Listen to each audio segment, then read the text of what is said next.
Because an index universal life policy is custom designed for each person, when the question comes up of what is the minimum amount that I need to start a policy, that answer could vary wildly from person to person. And in this video, I'm going to walk you through the 5 core things that are going to impact what that minimum amount is, so you have an idea of what your minimum is based on what you're trying to do with this IUL. If this is the first time that we are meeting, my name is Nobu Musikiwa. I am a licensed financial strategist. I help working professionals 40 and over save smarter and pay less taxes by leveraging cash value life insurance. The first thing that's going to impact how much you need to start an IUL is going to be which company you are applying with. Every single life insurance company has their own standards for what the minimum policy is that they're willing to open for each individual. There are some companies that will open a life insurance policy for $5,000.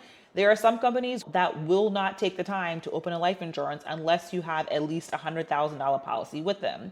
And even within the realm of an IUL, in that same company, there could be multiple IUL products where there are different minimums. Where one product, the minimum insurance is $100,000, and for another product, the minimum insurance coverage is $1 million.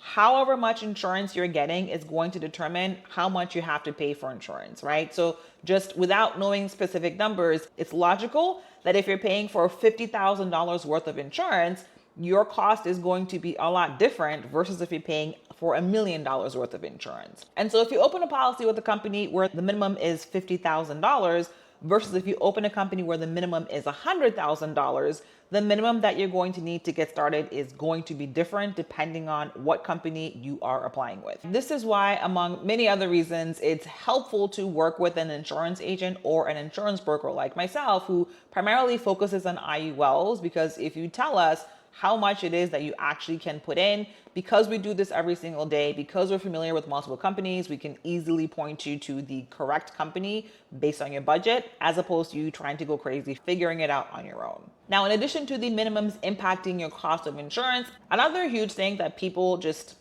really don't understand and downplay the impact of when it comes to life insurance cost is age. When a life insurance company is considering your application, what they're thinking through is what is the likelihood of this person living long.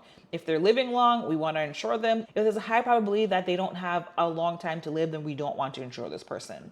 And so the older you are, right, the closer you are to your expiration date. And so as a result, the older you are, the more expensive life insurance gets, because it's a bigger risk for the insurance company to put insurance on you, because there's a good chance that they're going to have to pay out because you are closer to your date of death. When you're thinking about your age and life insurance and how it impacts how much you're going to pay exactly, think of the average life expectancy in the US, right? Which I think is around 78 currently. The closer you are to that average life expectancy, the more expensive your insurance is going to be.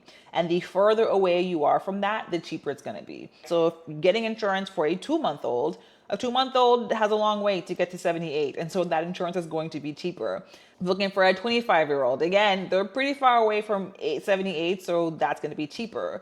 Once you get to 40, 50, 60, like we're getting a lot closer to 78. And so you are going to be paying a lot more than if you had gotten this policy when you were younger. Along the lines with age, something that's going to impact your life expectancy is your gender. The life expectancy of males is lower than women. And so the cost of insurance for a man is going to be higher than the cost of insurance for a woman. So you could have the same exact birthday as your spouse, but because they are an opposite gender of yours, they are not going to have the same insurance costs as you. So your gender is also going to impact what your minimum is that you need to put into an IUL. Keeping track with this risk thing, something else that's going to impact what your minimum is that you need to put in is going to be your health. If there are things going on with your health that make it where you are a riskier risk, so you are overweight, you smoke, you have diabetes, you have high blood pressure, like while these things are not like things that are going to make it where you pass away tomorrow, statistically, if you have these things going on, then your life expectancy is lower than someone who does not have these things.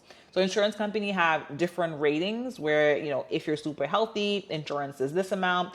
If you are a little bit less healthy, insurance is a little bit higher. And then like if there's things that are very worrisome, but they're still willing to accept you, then like insurance is even higher. And so Just because you have diabetes doesn't mean that you're not going to be able to get a policy, but depending on how controlled your diabetes is, you might have to pay a little bit more for insurance versus if you don't. And so that is going to impact what the minimum amount is that you are going to need to start your policy. Arguably, the most important factor that's going to determine what your minimum is going to need to be in order for you to start this IUL is going to be what you actually plan on doing with this policy. And speaking about that, let me know in the comments what you are trying to do with this policy. So like I said, an IUL is customizable. And the first question we're going to ask you to figure out what the minimum you need is, in combination with the other things that I mentioned already, is the primary goal for this IUL to simply have a life insurance policy that covers you at the time of death? Like, is that the main goal, to simply have life insurance?